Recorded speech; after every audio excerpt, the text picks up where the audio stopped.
Everyone talks about credit scores like they're some official badge of financial responsibility. Pay your bills, be smart with money, and you'll have a great score, right? Wrong. The real secret about credit scores is that they don't measure how responsible you are with money at all. They measure how profitable you are to banks. And that's why the system can feel so upside down. You can have no debt, plenty of savings, and still get punished with a bad score, while someone juggling loans and credit cards might look better on paper. In this video, we're breaking down the truth about credit scores, what the different levels actually mean, the hidden rules that can hurt you, one famous example that proves how broken the system really is, and finally, how to play the game without letting it play you. Credit scores usually range from 300 to 850. The higher the number, the safer and more profitable you look to lenders. But here's what the ranges really mean in practice. 300 to 579. Poor. This is the danger zone. At this level, it's almost impossible to qualify for loans or credit cards, and if you do, the interest rates are sky high. You'll pay more for everything, just for being in this bracket. 580 to 669. Fair. You're starting to get access to credit, but you'll still face painful interest rates and fewer approvals. Companies see you as a risk they're willing to take, for a price. 670 to 739. Good. This is considered average territory. Most people fall here, and you'll get approved for most loans and cards. The rates aren't amazing, but they're not predatory either. 740 to 799. Very good. Now you're in the sweet spot. At this level, you start unlocking premium perks, better interest rates, exclusive credit cards, and the kind of offers lenders save for their favorite customers. 800 and above. Excellent. This is VIP status.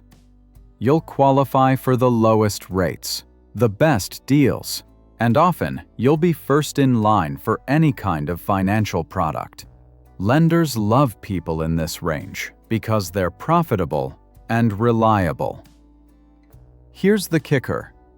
Moving from one level to another, even just a 20 or 30-point difference, can cost you thousands of dollars in extra interest over the life of a loan. That means the difference between good and very good isn't just bragging rights. It's real money out of your pocket. Here's where it gets strange. The credit score system doesn't always reward responsibility. In fact, it often punishes it. Close an old credit card because you don't use it? Your score can drop. Why? Because lenders want long credit histories, even if the account is pointless. Or pay off a loan early? That can also hurt you. Lenders prefer you to drip feed payments over time, because that means more interest for them. And if you avoid credit altogether, living debt-free, ironically, your score may still be awful. With no borrowing history, the system assumes you're risky, even if you're financially solid. Credit scores don't measure financial health. They measure how predictable and profitable you are to lenders.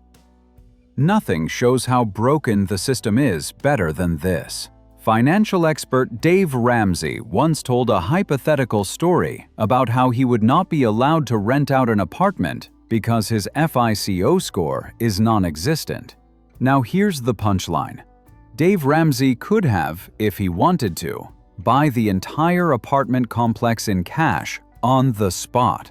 But because he doesn't use credit cards or loans, the system labels him as high risk. Think about that. A man with millions in the bank, zero debt, and the ability to buy property outright gets denied for an apartment lease. That's the irony of credit scores. They don't measure wealth, security, or financial independence. They only measure how good you are at playing the credit game. So if the system is unfair, what do? The answer isn't to ignore it, because your credit score still controls access to loans, mortgages, apartments, even some jobs. The only real option is to learn the rules and play them to your advantage. Here are the basics. Keep old accounts open. Even if you don't use that old credit card, it adds to your history. Closing it shortens your track record and can drop your score. Use credit, but lightly. Lenders like to see you borrowing, but not maxing out cards. A good rule is to keep your usage under 30% of your limit, and under 10% if you want top-tier scores. Always pay on time. One late payment can wreck your score for years. Automated reminders or autopay can save you from slipping up. Limit hard inquiries. Every time you apply for a loan or card, it leaves a mark.